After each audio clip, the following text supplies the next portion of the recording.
DuPont, Washington, the revelation that a passenger train was speeding 80 kilometers per hour over the speed limit at the time of a fatal crash near Tacoma, Washington, has once again focused attention on Amtrak's safety culture, the role of human error in rail accidents, and the need for technology that automatically slows trains that are going too fast. Late Monday, National Transportation Safety Board officials said that the train, bound from Seattle to Portland, Oregon, was traveling at 128 kilometers per hour, on a curve with a limit of 48 kilometers per hour, when it jumped the tracks and careened into a busy highway and a stand of evergreens. At least 3 people were killed and about 100 were injured, officials said. The accident mirrored Amtrak's worst disaster in recent years, in 2015, when a train derailed at more than 160 kilometers per hour in Philadelphia, on a curve posted at 80 kilometers per hour, killing 8 people.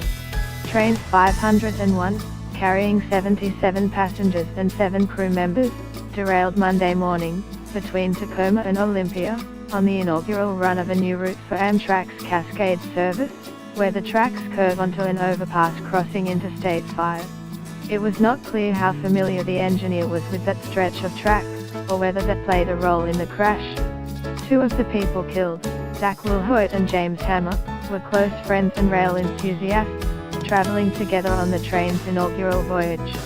Hammer, a retired engineer, was a volunteer for All Aboard Washington, a rail advocacy organization.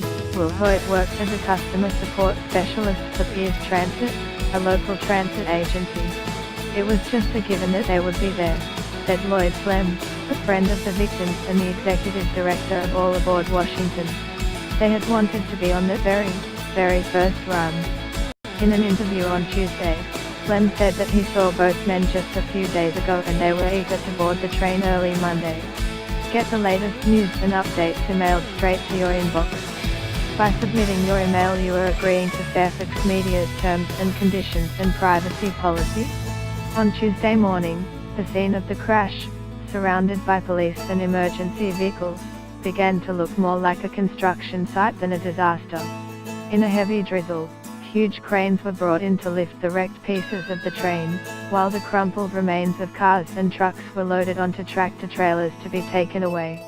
Just last month, the NTSB reported that Amtrak had a weak safety culture.